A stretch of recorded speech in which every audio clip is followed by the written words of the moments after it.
Hi friends, good morning. అందరూ బాగుండాలి, అందులో మేము ఉండాలి. నేను మీకు ఈరోజు గోబీ పకోడీ ఏ విధంగా చేసుకోవాలో చూపిస్తాను. పిల్లలకి ఈవినింగ్ పూట స్నాక్గా చేసి పెడితే మంచిగా తింటారు.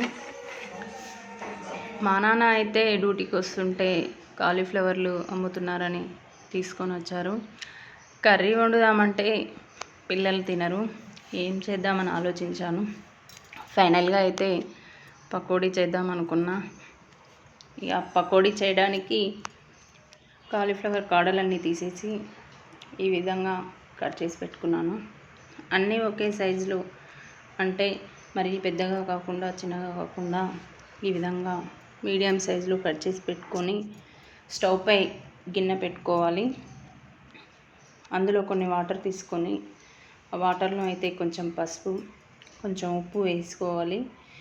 ఈ విధంగా పసుపు ఉప్పు వేసుకొని వేడైన తర్వాత ఇందులో కాలీఫ్లవర్ వేసి ఉడికించుకుంటే కాలీఫ్లవర్ స్మెల్ రాకుండా ఉంటుంది. అదేవిధంగా మన కంటికి కనిపించని పురుగులు ఏమన్నా ఉంటే తొలగిపోతాయి. వీటిని వాటర్లో అయితే ఒక 50% ఉడికించుకుంటే మంచిగా ఉంటుంది. ఎందుకంటే పకోడీ టైంలో ఎక్కువసేపు కాకుండా మంచిగా ఇప్పుడే ఉడికించుకోవాలి. ఈ విధంగా ఉడికిన వాటిని అయితే జల్లించుకోవాలి.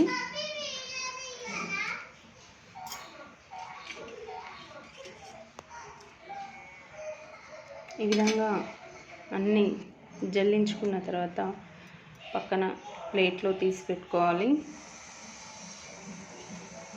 ఈ ప్లేట్లో పెట్టుకున్న అన్నీ కొద్దిసేపు పక్కన ఆరనివ్వాలి. ఇప్పుడైతే పకోడీకి కావలసిన పిండి తయారు చేసుకున్నాం. ముందుగా ఒక బౌల్ తీసుకొని 2 టేబుల్ స్పూన్ శనగపిండి తీసుకోవాలి. అలాగే 2 టేబుల్ స్పూన్ కార్న్ఫ్లోర్ తీసుకోవాలి. అలాగే బియ్యం పిండి ఒక 4 టేబుల్ స్పూన్స్ తీసుకుంటే కొంచెం పకోడీ క్రిస్పీగా వస్తుంది. కొద్దిగా కారం, రుచికి సరిపడా సాల్ట్, పసుపు వేసుకోవాలి. అల్లం పేస్ట్ వేసుకునే వాళ్ళు వేసుకోవచ్చు, నేను స్కిప్ చేస్తున్నాను. అలాగే కొద్దిగా గరం మసాలా వేసుకోవాలి.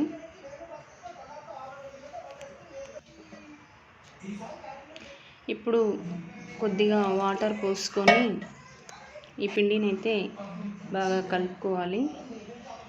కలుపుకున్న పిండిలోకి ముందుగా ఉడకపెట్టి ఆరబెట్టుకున్న కాలీఫ్లవర్ని అయితే తీసుకొని అందులో వేసుకొని బాగా మిక్స్ చేసి పెట్టుకోవాలి.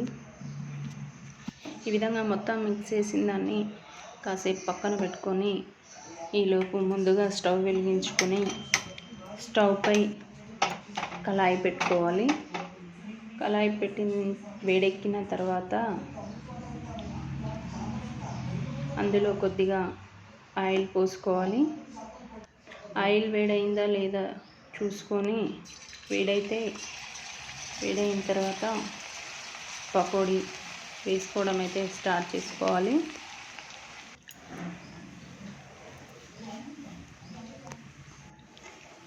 ఈ విధంగా పకోడీ చేసుకోవాలి. అలాగే ఇక గోల్డెన్ బ్రౌన్ కలర్ రాగానే తీసి పక్కన పెట్టుకోవాలి ఫ్రెండ్స్.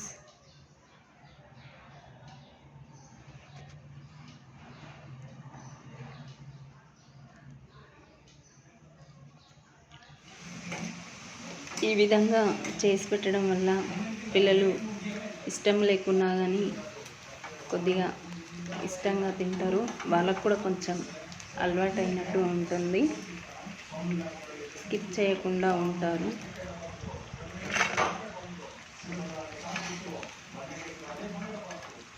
ఈ విధంగా అన్నీ రెడీ చేసుకున్న తర్వాత స్టవ్ పై ప్యాన్ పెట్టుకొని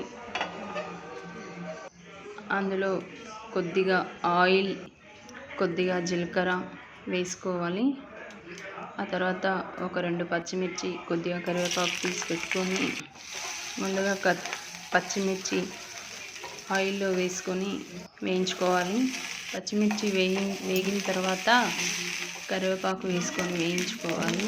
అలాగే కొద్దిగా సాల్ట్ వేసుకొని కలుపుకోవాలి. ఈ విధంగా సాల్ట్ వేసుకోవడం వల్ల పచ్చిమిర్చి కారం లేకుండా ఉంటుంది.